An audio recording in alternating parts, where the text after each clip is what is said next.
بسم اللہ الرحمن الرحیم۔ اسلامک اپڈیٹس کے معزز ناظرین، السلام علیکم۔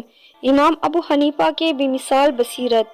ایک شخص نے امام صاحب سے غرض کیا کہ میں نے کچھ روپے ایک جگہ چھپا کر رکھ دیے تھے، اب وہ جگہ مجھے یاد نہیں آتی، میں کیا کروں؟ امام صاحب نے فرمایا، یہ کوئی فقہ مسئلہ تو نہیں جو تو مجھ سے پوچھنا ہے۔ پھر جب اس شخص نے زیادہ اصرار کیا تو امام صاحب نے کہا کہ آج تمام رات نماز پڑھو، انشاءاللہ اللہ کوئی صورت پیدا کر دیں گے۔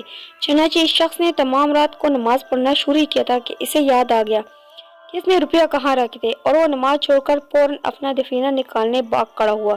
صبح کو دوڑا ہوا آیا اور امام صاحب کو تمام واقعہ سنایا۔ امام صاحب نے فرمایا، ہاں، شیطان کیسے برداشت کرتا کہ تم ساری رات نماز پڑھتے رہو، پھر بھی تمہیں چاہیے تھا کہ ساری رات نماز پڑھتے رہتے۔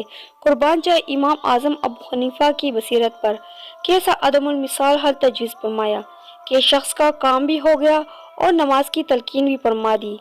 اگر ویڈیو پسند آئے تو اس چینل کو سبسکرائب کیجیے اور ویڈیو کو زیادہ سے زیادہ شیئر کیجیے۔ جزاک اللہ۔